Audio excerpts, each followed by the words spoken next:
Attention Outlook। Satnam Shri Waheguru ji. Comment section ਦੇ ਵਿੱਚ Waheguru type ਕਰਕੇ ਫਤਿਹ ਕਬੂਲ ਕਰੋ ਜੀ। ਵਾਹਿਗੁਰੂ ਜੀ ਕਾ ਖਾਲਸਾ, ਵਾਹਿਗੁਰੂ ਜੀ ਕੀ ਫਤਿਹ। ਗੁਰੂ ਸਾਹਿਬ ਦੀਆਂ ਚੋਣਵੀਆਂ ਸਿੱਖਿਆਵਾਂ ਨੂੰ ਸਮਝਾਉਣ ਦੇ ਲਈ ਅਸੀਂ ਆਪਣੇ ਚੈਨਲ 'ਤੇ ਮੌਜੂਦ ਗੁਰੂ ਗਿਆਨ ਪਲੇਲਿਸਟ ਦੇ ਵਿੱਚ ਕਈ ਸਾਰੀਆਂ ਵੀਡੀਓਜ਼ ਪਾਈਆਂ ਹੋਈਆਂ ਹਨ। ਤੁਹਾਡੇ ਕਈ ਸਾਰੇ ਸਵਾਲਾਂ ਦੇ ਜਵਾਬ ਇਹਨਾਂ ਵੀਡੀਓਜ਼ ਵਿੱਚੋਂ ਮਿਲ ਜਾਣਗੇ। ਸੋ ਆਪਣੇ ਸਵਾਲਾਂ ਦੀ ਨਿਵਰਤੀ ਦੇ ਲਈ ਤੁਸੀਂ ਇਹਨਾਂ ਵੀਡੀਓਜ਼ ਨੂੰ ਵੇਖ ਸਕਦੇ ਹੋ। ਗੌੜੀ ਮਹਿਲਾ ਪੰਜਵਾਂ। ਜੋ ਇਸ ਮਾਰੇ ਸੋਈ ਸੂਰਾ, ਜੋ ਇਸ ਮਾਰੇ ਸੋਈ ਪੂਰਾ। ਜੋ ਇਸ ਮਾਰੇ ਤਿਸੈ ਵਡਿਆਈ, ਜੋ ਇਸ ਮਾਰੇ ਤਿਸਕਾ ਦੁੱਖ ਜਾਈ। ਬੜੀਆਂ ਹੀ ਸਰਲ ਜਿਹੀਆਂ ਪੰਕਤੀਆਂ ਹਨ, ਸਰਲਤਾ ਦੇ ਨਾਲ ਹੀ ਸਮਝ ਦੇ ਵਿੱਚ ਆ ਜਾਂਦੀਆਂ ਹਨ। ਪਰ ਜਿਸ ਚੀਜ਼ ਨੂੰ ਮਾਰਨ ਦੀ ਗੱਲ ਇਹਨਾਂ ਪੰਕਤੀਆਂ ਦੇ ਵਿੱਚ ਹੋ ਰਹੀ ਹੈ ਉਹ ਹੈ ਦੁਬਿਧਾ। ਇਹ ਰਹਾਉ ਵਾਲੀਆਂ ਪੰਕਤੀਆਂ ਦੇ ਵਿੱਚ ਗੱਲ ਸਪਸ਼ਟ ਹੁੰਦੀ ਹੈ।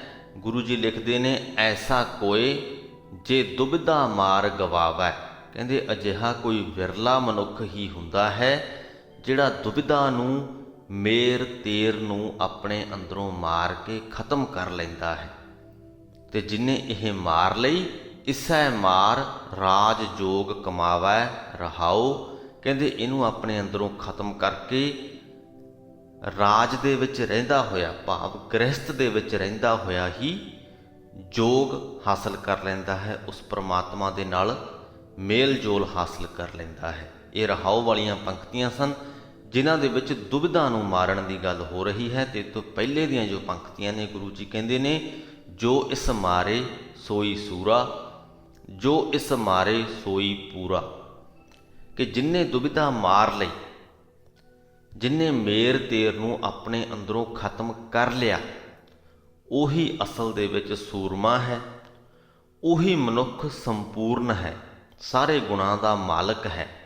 ਜੋ ਇਸ ਮਾਰੇ ਤਿਸੈ ਵਡਿਆਈ, ਉਹਨੂੰ ਹੀ ਇਸ ਜਗਤ ਦੇ ਵਿੱਚ ਵਡਿਆਈ ਹਾਸਲ ਹੁੰਦੀ ਹੈ, ਆਦਰ ਮਿਲਦਾ ਹੈ।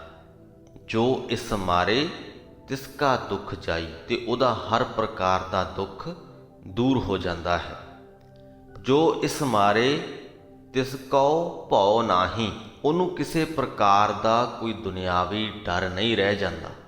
ਜੋ ਇਸ ਮਾਰੇ ਸੋ ਨਾਮ ਸਮਾਹੇ, ਉਹ ਪ੍ਰਮਾਤਮਾ ਦੇ ਨਾਮ ਦੇ ਵਿੱਚ ਲੀਨ ਰਹਿੰਦਾ ਹੈ, ਸਮਾਇਆ ਰਹਿੰਦਾ ਹੈ। ਜੋ ਇਸ ਮਾਰੇ ਤਿਸ ਕੀ ਤ੍ਰਿਸ਼ਨਾ ਬੁਝੈ। ਜਿਸ ਮਨੁੱਖ ਨੇ ਆਪਣੇ ਅੰਦਰੋਂ ਮੇਰ ਤੇਰ ਖਤਮ ਕਰ ਲਈ, ਉਹਦੀ ਮਾਇਆ ਦੀ ਤ੍ਰਿਸ਼ਨਾ ਮੁੱਕ ਜਾਂਦੀ ਹੈ। ਸਾਨੂੰ ਤ੍ਰਿਸ਼ਨਾ ਹੀ ਕਿਉਂ ਹੈ? ਹਰ ਚੀਜ਼ ਨੂੰ ਆਪਣੀ ਬਣਾਉਣ ਦੇ ਲਈ। ਤੇ ਜਦੋਂ ਅਸੀਂ ਮੇਰ ਤੇਰ ਖਤਮ ਹੀ ਕਰ ਲਈ, ਜਦੋਂ ਅਸੀਂ ਇਹ ਗੱਲ ਹੀ ਖਤਮ ਕਰ ਲਈ ਕਿ ਇਹ ਮੇਰਾ ਹੈ, ਇਹ ਤੇਰਾ ਹੈ, ਇਹ ਦਵੈਤ ਮੁਕਾ ਲਈ, ਤਾਂ ਫਿਰ ਤ੍ਰਿਸ਼ਨਾ ਕਿੱਥੇ ਰਹਿ ਜਾਣੀ? ਜੋ ਇਸ ਮਾਰੇ ਤਿਸ ਕੀ ਤ੍ਰਿਸ਼ਨਾ ਬੁਝੈ, ਜੋ ਇਸ ਮਾਰੇ ਸੋ ਦਰਗਹਿ ਸਿੱਝੈ। ਜਿਸ ਮਨੁੱਖ ਨੇ ਦੁਬਿਧਾ ਖਤਮ ਕਰ ਲਈ, ਮੇਰ ਤੇਰ ਮਾਰ ਲਈ, ਉਹਨੂੰ ਪ੍ਰਮਾਤਮਾ ਦੀ ਦਰਗਾਹ ਦੇ ਉੱਤੇ ਕਾਮਯਾਬੀ ਹਾਸਲ ਹੁੰਦੀ ਹੈ। ਜੋ ਇਸ ਮਾਰੇ ਸੋ ਧਨਵੰਤਾ, ਜੋ ਇਸ ਮਾਰੇ ਸੋ ਪਤਵੰਤਾ। ਜਿਸ ਨੇ ਦੁਬਿਧਾ ਮਾਰ ਲਈ ਉਹੀ ਧਨਵਾਨ ਹੈ, ਉਹੀ ਇੱਜ਼ਤ ਵਾਲਾ ਹੈ। ਜੋ ਇਸ ਮਾਰੇ ਸੋਈ ਜਤੀ, ਉਹੀ ਜਤੀ ਵੀ ਹੈ। ਜੋ ਇਸ ਮਾਰੇ ਤਿਸ ਹੋਵੈ ਗਤੀ, ਤੇ ਉਹਨੂੰ ਗਤੀ ਵੀ ਹੋ ਜਾਂਦੀ ਹੈ। ਗਤੀ ਤੋਂ ਭਾਵ ਗਿਆਨ ਮਿਲ ਜਾਣਾ, ਉੱਚੀ ਆਤਮਿਕ ਅਵਸਥਾ ਹਾਸਲ ਹੋ ਜਾਣੀ। ਜੋ ਇਸ ਮਾਰੇ ਤਿਸਕਾ ਆਇਆ ਗਨੀ। ਗੁਰੂ ਜੀ ਕਹਿੰਦੇ ਕਿ ਜਿਸ ਨੇ ਆਪਣੇ ਅੰਦਰੋਂ ਦਵੈਤ ਮਾਰ ਲਈ, ਉਹਦਾ ਇਸ ਸੰਸਾਰ ਦੇ ਵਿੱਚ ਆਉਣਾ ਗਿਣਿਆ ਜਾਂਦਾ ਹੈ, ਉਹਦਾ ਇਸ ਸੰਸਾਰ ਦੇ ਵਿੱਚ ਆਉਣਾ ਸਫਲ ਮੰਨਿਆ ਜਾਂਦਾ ਹੈ। ਜੋ ਇਸ ਮਾਰੇ ਸੋ ਨਿਹਚਲ ਧਨੀ, ਉਹੀ ਸਦਾ ਅਟਲ ਰਹਿਣ ਵਾਲਾ ਧਨਾੜ ਹੈ, ਅਸਲੀ ਧਨਾੜ ਹੈ। ਜੋ ਇਸ ਮਾਰੇ ਸੋ ਵਡਭਾਗਾ। ਜਿਸ ਨੇ ਆਪਣੇ ਅੰਦਰੋਂ ਮੇਰ ਤੇਰ ਮਾਰ ਲਈ, ਉਹ ਬੜੇ ਵੱਡੇ ਭਾਗਾਂ ਵਾਲਾ ਹੈ। ਜੋ ਇਸ ਮਾਰੇ ਸੋ ਅਨਦਿਨ ਜਾਗਾ, ਉਹ ਹਰ ਰੋਜ਼ ਜਾਗਦਾ ਰਹਿੰਦਾ ਹੈ, ਭਾਵ ਕਿ ਸੁਚੇਤ ਰਹਿੰਦਾ ਹੈ ਮਾਇਆ ਦੇ ਹੱਲਿਆਂ ਤੋਂ। ਜੋ ਇਸ ਮਾਰੇ ਸੋ ਜੀਵਨ ਮੁਕਤਾ। ਉਹ ਸੰਸਾਰ ਦੇ ਵਿੱਚ ਵਿਚਰਦਿਆਂ ਹੋਇਆਂ ਹੀ ਮੁਕਤੀ ਹਾਸਲ ਕਰੀ ਰੱਖਦਾ ਹੈ। ਉਹਨੂੰ ਵਿਕਾਰਾਂ ਤੋਂ ਜਾਂ ਮਾਇਆ ਤੋਂ ਮੁਕਤੀ ਹਾਸਲ ਕਰਨ ਦੇ ਲਈ ਜੰਗਲਾਂ ਦੇ ਵਿੱਚ ਨਹੀਂ ਜਾਣਾ ਪੈਂਦਾ। ਉਹ ਗ੍ਰਹਿਸਥ ਦੇ ਵਿੱਚ ਰਹਿੰਦਾ ਹੋਇਆ ਹੀ ਮੁਕਤ ਹੋਇਆ ਰਹਿੰਦਾ ਹੈ। ਜੋ ਇਸ ਮਾਰੇ ਤਿਸ ਕੀ ਨਿਰਮਲ ਜੁਗਤਾ, ਉਹਦੀ ਜੋ ਰਹਿਣੀ ਬਹਿਣੀ ਹੈ ਉਹ ਪਵਿੱਤਰ ਹੋ ਜਾਂਦੀ ਹੈ। ਜੋ ਇਸ ਮਾਰੇ ਸੋਈ ਸੁਗਿਆਨੀ, ਜੋ ਇਸ ਮਾਰੇ ਸੋ ਸਹਿਜ ਧਿਆਨੀ। ਜਿਸ ਨੇ ਆਪਣੇ ਅੰਦਰੋਂ ਦਵੈਤ ਨੂੰ ਖਤਮ ਕਰ ਲਿਆ ਉਹੀ ਵੱਡਾ ਗਿਆਨੀ ਹੈ। ਪਰਮਾਤਮਾ ਨਾਲ ਸਾਂਝ ਕਾਇਮ ਰੱਖਣ ਵਾਲਾ ਮਨੁੱਖ ਹੈ ਤੇ ਉਹੀ ਸਦਾ ਆਤਮਿਕ ਅਟੋਲਤਾ ਦੇ ਵਿੱਚ ਟਿਕਿਆ ਰਹਿਣ ਵਾਲਾ ਹੈ, ਸਹਿਜ ਧਿਆਨੀ ਹੈ। ਇਸ ਮਾਰੀ ਬਿਨ ਥਾਏ ਨਾ ਪਰੈ, ਕੋਟ ਕਰਮ ਜਾਪ ਤਪ ਕਰੈ। ਗੁਰੂ ਜੀ ਕਹਿੰਦੇ ਕਿ ਭਾਵੇਂ ਤੁਸੀਂ ਕਰੋੜਾਂ ਜਾਪ ਕਰੋੜਾਂ ਤਪ ਕਰ ਲਵੋ, ਜਦ ਤੱਕ ਤੁਸੀਂ ਆਪਣੇ ਅੰਦਰੋਂ ਮੇਰ ਤੇਰ ਨੂੰ ਖਤਮ ਨਹੀਂ ਕਰਦੇ ਤੁਹਾਡਾ ਜੀਵਨ ਥਾਏ ਨਹੀਂ ਪੈਂਦਾ। ਤੁਸੀਂ ਪ੍ਰਮਾਤਮਾ ਦੀਆਂ ਨਜ਼ਰਾਂ ਦੇ ਵਿੱਚ ਕਬੂਲ ਨਹੀਂ ਹੁੰਦੇ। ਇਸ ਮਾਰੀ ਬਿਨ ਜਨਮ ਨਾ ਮਿਟੈ, ਇਸ ਮਾਰੀ ਬਿਨ ਜਮ ਤੇ ਨਹੀਂ ਛੁੱਟੈ। ਦੁਵਿਧਾ ਨੂੰ ਮਾਰੇ ਤੋਂ ਬਿਨਾ ਜਨਮ ਮਰਨ ਦਾ ਗੇੜ ਮਿਟਦਾ ਨਹੀਂ ਤੇ ਨਾ ਹੀ ਆਤਮਿਕ ਮੌਤ ਤੋਂ ਛੁਟਕਾਰਾ ਮਿਲਦਾ ਹੈ। ਇਸ ਮਾਰੀ ਬਿਨ ਗਿਆਨ ਨਾ ਹੋਈ, ਇਸ ਮਾਰੀ ਬਿਨ ਝੂਠ ਨਾ ਧੋਈ। ਆਪਣੇ ਅੰਦਰੋਂ ਮੇਰ ਤੇਰ ਨੂੰ ਖਤਮ ਕੀਤੇ ਬਿਨਾ ਮਨੁੱਖ ਨੂੰ ਉਸ ਪਰਮਾਤਮਾ ਦਾ ਗਿਆਨ ਨਹੀਂ ਹੋ ਸਕਦਾ ਤੇ ਨਾ ਹੀ ਉਹਦੇ ਮਨ ਤੋਂ ਵਿਕਾਰਾਂ ਦੀ ਝੂਠ ਧੋਈ ਜਾ ਸਕਦੀ ਹੈ। ਇਸ ਮਾਰੀ ਬਿਨ ਸਭ ਕਿਛ ਮੈਲਾ, ਇਸ ਮਾਰੀ ਬਿਨ ਸਭ ਕਿਛ ਜੌਲਾ। ਜੌਲਾ ਤੋਂ ਭਾਵ ਵੱਖਰਾ। ਕਹਿੰਦੇ ਜਦੋਂ ਤੱਕ ਤੁਸੀਂ ਆਪਣੇ ਅੰਦਰੋਂ ਮੇਰ ਤੇਰ ਖਤਮ ਨਹੀਂ ਕਰਦੇ ਉਦੋਂ ਤੱਕ ਤੁਸੀਂ ਜੋ ਵੀ ਕਰਮ ਕਾਂਡ ਕਰੋਗੇ ਉਹ ਤੁਹਾਡੇ ਮਨ ਨੂੰ ਹੋਰ ਮੈਲਾ ਕਰਨਗੇ। ਉਹ ਕਰਮ ਕਾਂਡ ਤੁਹਾਨੂੰ ਉਸ ਪਰਮਾਤਮਾ ਨਾਲੋਂ ਹੋਰ ਵੀ ਜ਼ਿਆਦਾ ਵੱਖਰਾ ਕਰਨਗੇ, ਦੂਰ ਲੈ ਕੇ ਜਾਣਗੇ। ਜਾ ਕਉ ਭਏ ਕਿਰਪਾਲ ਕਿਰਪਾ ਨਿਧ, ਤਿਸ ਭਈ ਖਲਾਸੀ ਹੋਈ ਸਗਲ ਸਿੱਧ। ਜਿਸ ਮਨੁੱਖ ਉੱਤੇ ਦਇਆ ਦਾ ਖਜ਼ਾਨਾ ਉਹ ਪ੍ਰਮਾਤਮਾ ਕਿਰਪਾ ਕਰਦਾ ਹੈ, ਦਿਆਲੂ ਹੁੰਦਾ ਹੈ, ਉਸ ਮਨੁੱਖ ਨੂੰ ਇਸ ਦੁਵਿਧਾ ਤੋਂ ਖਲਾਸੀ ਮਿਲ ਜਾਂਦੀ ਹੈ ਤੇ ਹਰ ਪ੍ਰਕਾਰ ਦੀ ਸਫਲਤਾ ਪ੍ਰਾਪਤ ਹੋ ਜਾਂਦੀ ਹੈ। ਗੁਰ ਦੁਵਿਧਾ ਜਾ ਕੀ ਹੈ ਮਾਰੀ, ਕਹੋ ਨਾਨਕ ਸੋ ਬ੍ਰਹਮ ਵਿਚਾਰੀ। ਹੇ ਨਾਨਕ ਇਹ ਆਖ ਕਿ ਜਿਸ ਮਨੁੱਖ ਦੀ ਗੁਰੂ ਨੇ ਦੁਵਿਧਾ ਦੂਰ ਕਰ ਦਿੱਤੀ, ਜਿਸ ਮਨੁੱਖ ਦੇ ਮਨ ਤੋਂ ਗੁਰੂ ਨੇ ਮੇਰ ਤੇਰ ਮੁਕਾ ਦਿੱਤੀ, ਉਹ ਮਨੁੱਖ ਪ੍ਰਮਾਤਮਾ ਦੇ ਗੁਣਾਂ ਦੀ ਵਿਚਾਰ ਕਰਨ ਦੇ ਯੋਗ ਹੋ ਜਾਂਦਾ ਹੈ, ਬ੍ਰਹਮ ਵਿਚਾਰੀ ਹੋ ਜਾਂਦਾ ਹੈ। ਗੌੜੀ ਮਹਿਲਾ ਪੰਚਵਾਂ। ਹਰਿ ਜੁਰੈ ਤਾਂ ਸਭ ਕੋ ਮੀਤ, ਹਰਿ ਜੁਰੈ ਤਾਂ ਨਿਹਚਲ ਚੀਤ। ਗੁਰੂ ਜੀ ਕਹਿੰਦੇ ਕਿ ਜੇਕਰ ਅਸੀਂ ਪ੍ਰਮਾਤਮਾ ਦੇ ਨਾਲ ਜੁੜ ਜਾਈਏ, ਪ੍ਰਮਾਤਮਾ ਦੇ ਨਾਲ ਆਪਣਾ ਪ੍ਰੇਮ ਪਾ ਲਈਏ ਤਾਂ ਸਾਨੂੰ ਦੁਨੀਆ ਦੇ ਸਾਰੇ ਹੀ ਲੋਕ ਤੇ ਸਾਰੇ ਹੀ ਜੀਵ ਆਪਣੇ ਮਿੱਤਰ ਦਿਸਦੇ ਨੇ, ਕੋਈ ਵੀ ਆਪਣਾ ਦੁਸ਼ਮਣ ਨਹੀਂ ਲੱਗਦਾ। ਹਰਿ ਜੁਰੈ ਤਾਂ ਨਿਹਚਲ ਚੀਤ। ਪ੍ਰਮਾਤਮਾ ਦੇ ਨਾਲ ਜੁੜਿਆਂ ਸਾਡਾ ਚਿੱਤ ਅਡੋਲ ਹੋ ਜਾਂਦਾ ਹੈ। ਹਰਿ ਜੁਰੈ ਨਾ ਵਿਆਪੈ ਕਾੜਾ। ਕਾੜਾ ਤੋਂ ਭਾਵ ਚਿੰਤਾ ਫਿਕਰ ਝੋਰਾ, ਕਿ ਜਦ ਅਸੀਂ ਪ੍ਰਮਾਤਮਾ ਦੇ ਨਾਲ ਜੁੜ ਜਾਂਦੇ ਹਾਂ ਤਾਂ ਸਾਨੂੰ ਕਿਸੇ ਵੀ ਪ੍ਰਕਾਰ ਦਾ ਕੋਈ ਝੋਰਾ ਨਹੀਂ ਲੱਗਦਾ, ਕੋਈ ਚਿੰਤਾ ਨਹੀਂ ਹੁੰਦੀ। ਹਰਿ ਜੁਰੈ ਤਾਂ ਹੋਏ ਨਿਸਤਾਰਾ, ਅਸੀਂ ਸੰਸਾਰ ਸਮੁੰਦਰ ਤੋਂ ਪਾਰ ਲੰਘ ਜਾਂਦੇ ਹਾਂ। ਰੇ ਮਨ ਮੇਰੇ ਤੂੰ ਹਰਿ ਜੋਰ। ਇੱਥੇ ਆਪਣੇ ਮਨ ਨੂੰ ਹਦਾਇਤ ਕਰਦੇ ਹੋਏ ਗੁਰੂ ਜੀ ਕਹਿੰਦੇ ਨੇ ਕਿ ਹੇ ਮੇਰੇ ਮਨ, ਤੂੰ ਆਪਣੇ ਆਪ ਨੂੰ ਉਸ ਪਰਮਾਤਮਾ ਦੇ ਨਾਲ ਜੋੜ। ਕਾਜ ਤੁਹਾਰਾ ਨਾਹੀ ਹੋਰ ਰਹਾਓ। ਹੋਰ ਜਿਹੜੇ ਤੂੰ ਉਦਮ ਕਰਦਾ ਹੈ ਉਹ ਤੇਰੇ ਕਿਸੇ ਕੰਮ ਨਹੀਂ ਆਉਣੇ। ਪਰਮਾਤਮਾ ਦੇ ਨਾਲ ਜੁੜਨ ਤੋਂ ਸਿਵਾਏ ਤੂੰ ਜਿੰਨੇ ਵੀ ਉਦਮ ਕਰਦਾ ਹੈ ਦੁਨਿਆਵੀ ਤੌਰ ਤੇ ਤੈਨੂੰ ਕੁਝ ਪਲਾਂ ਦੀ ਖੁਸ਼ੀ ਦੇ ਸਕਦੇ ਨੇ, ਪਰ ਉੱਚੀ ਆਤਮਿਕ ਅਵਸਥਾ ਪ੍ਰਦਾਨ ਨਹੀਂ ਕਰ ਸਕਦੇ, ਸਥਾਈ ਆਨੰਦ ਨਹੀਂ ਦੇ ਸਕਦੇ। ਵੱਡੇ ਵੱਡੇ ਜੋ ਦੁਨੀਆਦਾਰ ਕਾਹੂ ਕਾਜ ਨਾਹੀ ਗਾਵਾਰ। ਕਹਿੰਦੇ ਦੁਨੀਆ ਤੇ ਜਿਹੜੇ ਵੱਡੇ ਵੱਡੇ ਜਾਇਦਾਦਾਂ ਵਾਲੇ ਨੇ, ਆਪਣੇ ਆਪ ਨੂੰ ਬੜੇ ਵੱਡੇ ਸਮਝਦੇ ਨੇ, ਬੜੇ ਧਨਾੜ ਸਮਝਦੇ ਨੇ, ਗੁਰੂ ਜੀ ਕਹਿੰਦੇ ਮੇਰੇ ਹਿਸਾਬ ਨਾਲ ਉਹ ਗਵਾਰ ਨੇ। ਉਹਨਾਂ ਨੂੰ ਇਸ ਗੱਲ ਦੀ ਸਮਝ ਨਹੀਂ ਪੈਂਦੀ ਕਿ ਉਹਨਾਂ ਦੇ ਆਤਮਿਕ ਜੀਵਨ ਨੂੰ ਵਧੀਆ ਬਣਾਉਣ ਦੇ ਵਿੱਚ ਉਹਨਾਂ ਦੀਆਂ ਜਾਇਦਾਦਾਂ ਕਿਸੇ ਕੰਮ ਨਹੀਂ ਆਉਣੀਆਂ। ਉਹ ਜਾਇਦਾਦਾਂ ਉਹਨਾਂ ਨੂੰ ਸਰੀਰਕ ਸੁੱਖ ਪ੍ਰਦਾਨ ਕਰ ਸਕਦੀਆਂ ਨੇ, ਪਰ ਆਤਮਿਕ ਸ਼ਾਂਤੀ ਨਹੀਂ। ਹਰ ਕਾ ਦਾਸ ਨੀਚ ਕੁਲ ਸੁਣੈ। ਦੂਜੇ ਪਾਸੇ ਗੁਰੂ ਜੀ ਕਹਿੰਦੇ ਉਸ ਪ੍ਰਮਾਤਮਾ ਦਾ ਸੇਵਕ ਭਾਵੇਂ ਕੋਈ ਨੀਚ ਕੁੱਲ ਦੇ ਵਿੱਚ, ਛੋਟੀ ਜਾਤ ਦੇ ਵਿੱਚ ਵੀ ਪੈਦਾ ਹੋਇਆ ਹੋਵੇ, ਪਰ ਕਿਉਂਕਿ ਉਹ ਪ੍ਰਮਾਤਮਾ ਦਾ ਸੇਵਕ ਹੁੰਦਾ ਹੈ, ਲੋਕ ਉਹਨੂੰ ਸੁਣਦੇ ਨੇ, ਲੋਕ ਉਹਨੂੰ ਇੱਜ਼ਤ ਪ੍ਰਦਾਨ ਕਰਦੇ ਨੇ। ਤਿਸ ਕੈ ਸੰਗ ਖਿਨ ਮਹਿ ਉਦਰ ਹੈ। ਉਹਦੇ ਕੋਲ ਰਹਿ ਕੇ, ਉਹਦੀ ਸੰਗਤ ਦੇ ਵਿੱਚ ਰਹਿ ਕੇ ਲੋਕ ਇਸ ਸੰਸਾਰ ਸਮੁੰਦਰ ਤੋਂ ਪਾਰ ਲੰਘ ਜਾਂਦੇ ਨੇ, ਵਿਕਾਰਾਂ ਤੋਂ ਉੱਪਰ ਉੱਠ ਜਾਂਦੇ ਨੇ। ਕੋਟ ਮਜਨ ਜਾ ਕੈ ਸੁਣ ਨਾਮ, ਕੋਟ ਪੂਜਾ ਜਾ ਕਾ ਹੈ ਧਿਆਨ। ਕੋਟ ਪੁੰਨ ਸੁਣ ਹਰ ਕੀ ਬਾਣੀ, ਕੋਟ ਫਲਾ ਗੁਰ ਤੇ ਬਿਦ ਜਾਣੀ। ਜਿਸ ਪ੍ਰਮਾਤਮਾ ਦਾ ਨਾਮ ਸੁਣਿਆ, ਕਰੋੜਾਂ ਤੀਰਥਾਂ ਦੇ ਇਸ਼ਨਾਨ ਦਾ ਫਲ ਮਿਲ ਜਾਂਦਾ ਹੈ। ਜਿਹਦਾ ਧਿਆਨ ਧਰਿਆ ਕਰੋੜਾਂ ਪੂਜਾ ਦੇ ਸਮਾਨ ਹੈ। ਜਿਹਦੀ ਬਾਣੀ ਸੁਣਿਆ, ਜਿਹਦੀ ਸਿਫਤ ਸਲਾਹ ਸੁਣਿਆ, ਕਰੋੜਾਂ ਪੁੰਨਾਂ ਦਾ ਫਲ ਮਿਲ ਜਾਂਦਾ ਹੈ। ਗੁਰੂ ਜੀ ਕਹਿੰਦੇ ਕੋਟ ਫਲਾ ਗੁਰ ਤੇ ਬਿਦ ਜਾਣੀ। ਉਹਦੇ ਧਿਆਨ ਧਰਨ ਦੀ ਸਿੱਖਿਆ, ਉਹਦੇ ਵੱਲੋਂ ਬਣਾਈ ਗਈ ਜੀਵਨ ਜਾਚ ਦੀ ਸਿੱਖਿਆ ਗੁਰੂ ਦੇ ਪਾਸੋਂ ਹਾਸਲ ਕਰ ਤੇ ਇਹ ਕਰੋੜਾਂ ਫਲ ਪ੍ਰਾਪਤ ਕਰ। ਜੇ ਦੇਖਿਆ ਜਾਵੇ ਤਾਂ ਇਹਨਾਂ ਪੰਕਤੀਆਂ ਦੇ ਵਿੱਚ ਗੁਰੂ ਜੀ ਇਹ ਕਹਿ ਰਹੇ ਨੇ ਕਿ ਦੁਨਿਆਵੀ ਤੌਰ 'ਤੇ ਕੀਤੀਆਂ ਜਾਣ ਵਾਲੀਆਂ ਇਹ ਵਿਧੀਆਂ, ਇਹ ਕਰਮ ਕਾਂਡ ਜਿਹੜੇ ਕਿ ਤੀਰਥ ਇਸ਼ਨਾਨ, ਪੂਜਾ ਤੇ ਜਿਹੜੇ ਪੁੰਨ ਦੇ ਕਾਰਜ ਮਨੁੱਖ ਕਰਦਾ ਹੈ, ਇਹਨਾਂ ਨੂੰ ਛੱਡ ਕੇ ਅਸਲ ਦੇ ਵਿੱਚ ਉਸ ਪ੍ਰਮਾਤਮਾ ਦੇ ਨਾਲ ਜੁੜਨ ਦੀ ਕੋਸ਼ਿਸ਼ ਕਰੋ। ਅਸਲ ਦੇ ਵਿੱਚ ਉਸ ਪ੍ਰਮਾਤਮਾ ਨੂੰ ਪਛਾਣੋ, ਉਹਨੂੰ ਸ੍ਰਿਸ਼ਟੀ ਦੇ ਕਣ ਕਣ ਦੇ ਵਿੱਚ ਮਹਿਸੂਸ ਕਰੋ। ਜੇਕਰ ਅਜਿਹਾ ਕਰੋਗੇ ਤਾਂ ਇਹ ਪੁੰਨ ਦੇ ਕਾਰਜ, ਇਹ ਪੂਜਾ, ਇਹ ਤੀਰਥ ਇਸ਼ਨਾਨ, ਇਹਨਾਂ ਤੋਂ ਜੋ ਤੁਹਾਨੂੰ ਫਲ ਮਿਲਣਾ ਹੈ ਉਹ ਸਾਰਾ ਪ੍ਰਮਾਤਮਾ ਨੂੰ ਯਾਦ ਕਰਨ ਦੇ ਵਿੱਚੋਂ ਹੀ ਮਿਲ ਜਾਏਗਾ। ਮਨ ਆਪਣੇ ਮਹਿ ਫਿਰ ਫਿਰ ਚੇਤ, ਕਿ ਆਪਣੇ ਮਨ ਦੇ ਵਿੱਚ ਉਸ ਪ੍ਰਮਾਤਮਾ ਨੂੰ ਮੁੜ ਮੁੜ ਚੇਤੇ ਕਰ, ਸਦਾ ਯਾਦ ਰੱਖ। ਬਿਨਸ ਜਾਹੇ ਮਾਇਆ ਕੇ ਹੇਤ। ਅਜਿਹਾ ਕਰਨ ਨਾਲ ਤੇਰੇ ਮਾਇਆ ਦੇ ਮੋਹ ਬਿਨਸ ਜਾਣਗੇ, ਖਤਮ ਹੋ ਜਾਣਗੇ। ਹਰ ਅਬਿਨਾਸੀ ਤੁਮਰੈ ਸੰਗ।